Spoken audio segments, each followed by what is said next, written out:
Hi, Sports Channel again. Me now and meet the very famous people here in Qatar in Alkass. He is very famous in Qatar in sport area. He will introduce himself first. Very good morning to you. It's Rhodri Williams from Alkass Sports Channels here at the 8th Global Summit, Aspire Academy Global Summit.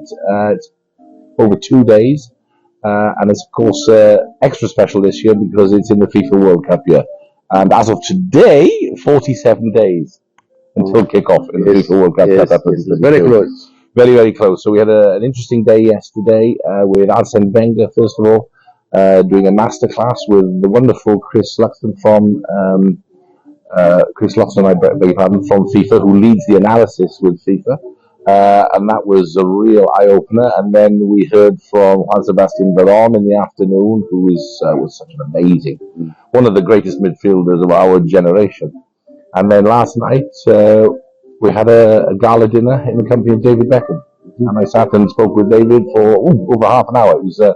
It was a wonderful chat. And now today we've got Jill Ellis, the former US women's team national coach, who won 2 FIFA Women's World Cup consecutively, which is an incredible record, 2015, 2019, after an incredible career as a coach. And now she's the president of Wave FC in San Diego. We also have Yuri Djurkaev, who of course won the FIFA World Cup in 1998. All the superstars coming to Aspire Academy to the Global Summit. Okay, my question about this activity and this master people he came and introduced. I have a question about yesterday. What Mr. Wenger did right about data. I feel the head of federation role is look like shock about the data. And when we talk about themselves, they are honestly don't have enough data to use it. So, do you see this is a surprise for them or is available from the beginning? I think use of data is still in great development. When you listen to what Chris Luxton was talking about yesterday, one thing he mentioned with Arsene Wenger, which I almost fell off the chair, in one game of football, they have 8 million points of data per player. 8 million. Yes. For one player, for one game. And I thought, how far do we go? How much more development is there in data collection and how you use the data? And I think some of the coaches asked a very important question, and Arsene Wenger also made the point that it's not all about data. There's also tools. There is also that special talent where you play outside of the data. Sure. And Juan Sebastian Veron also talked about that. When you talk about players like Ronaldo and Messi, yes, the statistics are good, but they have something else. Sure.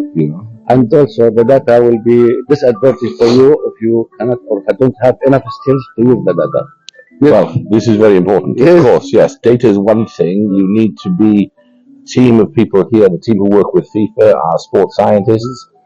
They understand how to use that data to the benefit of the coach. Yes. The coach doesn't need to know everything. He can't know 8 million pieces of data for one player, but the key pieces of data that can maybe give an edge. Let's remember, to win a football match these days, or to win in anything in sport, the margins are this small between success and failure. So if you can just pick a little piece that may help, that's going to make the difference. This is the difference between success and fail is small ball. Very, very small. Very small. You see, a big match or a big teams lose the match in last second. Of course, but that last second may have come from an analysis of some data, where you either looked at the way the data from watching the team that you beat from previous matches, how they play at the end of the game. Little bits of data like this, you might think, right, this is how we can beat them if the game goes to the end. Sure. So this activity and this conference, they came on time with World Cup. How this event or this activity support the World Cup in Qatar? Well, I think what's interesting about this year and what's different about this year, this event, the Aspire in the World Fellows Aspire Academy, is in collaboration with FIFA. So many of the FIFA staff have already arrived in Qatar 47 days before the World Cup. Many of these analysts, mind you, they're going to India next, then they're going to the draw for the FIFA World Cup in New Zealand. They're traveling a lot before they come back here. But I think that having the collaboration with FIFA in a World Cup year gives it that extra special feel. And I think I know there's representatives from each 32 federations here, which is wonderful, and the fellows representing the biggest football clubs around the world. They come together here and they have these workshops and they share ideas. But, they share knowledge and nurture new ideas. Well, this can only be good. And this is the 21st century skills, to share knowledge. Yeah, exactly. It's not for you. Yes. The confidence is confidence, but yes, the share knowledge you can take under this thinking one. Yeah. For your experience, because you are very famous in this field, World Cup and football. What is the World Cup of Qatar 22 will be different? You feel will be different from the previous? Because somebody talk about in media, also after 22, no World Cup will be like Qatar. I don't know. My personal view, the first thing I think about is the football, the quality of the football. I think for the first time ever, we will see a higher level on the field of play because the players have only played half a season. Sure. So just by definition of only having played half a season, your body is not so tired. Your mind is not so tired. So I think we're going to see a higher level of performance and therefore better games of football during the World Cup. And that will be for the first time.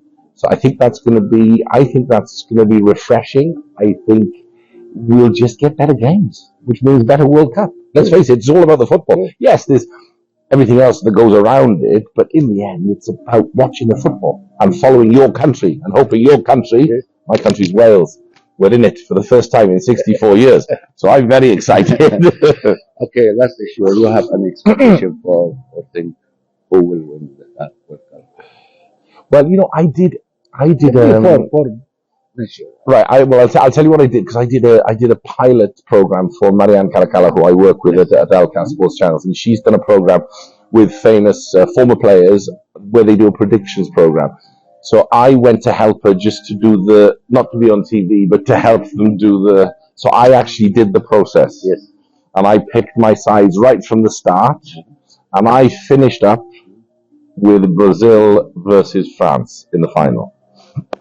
You believe me, everybody I meet him, give me France number 1, Brazil number 2. Ah, right. I don't. I say Brazil number 1, France number 2. Brazil win their 6th FIFA World Cup. This Brazil, if France win the World Cup, she is the third. Yes. The third state in take World Cup 2 times. I believe to take it, and this the third one. But you see, nobody. This is interesting you say that. If France win it, that will be back-to-back World Cups. I mean, only one other person in the men's game have done that. Rhodri Pozzo with Italy, 1934, 1938 with Italy. And the only other person is with me on the stage this morning. It's Jill Ellis. She's the only other person who won 2 consecutive. Doesn't matter. It's FIFA World Cup. Yeah, I know. I will meet her now. Inshallah. Okay. Thank you. Anything you wish to say for my channel? I just think, thank you for letting me have a chat with sports, with your viewers on the channel, and I'm glad that you're here to be able to share what we're lucky to have at Aspire Academy, to have the experts, the leaders in world football. Yes. Arsine Wenger is the chief development. He's the chief of global football development. There's nobody more important. Arsine Wenger is about the future of the game, and he's here, and we're talking to him. It's easy. And this is credit for Aspire and the credit for Qatar. Yes. To facilitate this issue. Yeah. It's hard for you to meet these famous people in one place. Yes. And it's all happening. By the way, my channel is the first one, Expert for Education. Expert for Education. I create sports expert channel for World Cup. So this is new. Well, I'm definitely honoured to be on an expert channel. That's for sure. Thank you very much. Thank you. You're very welcome. Thank you.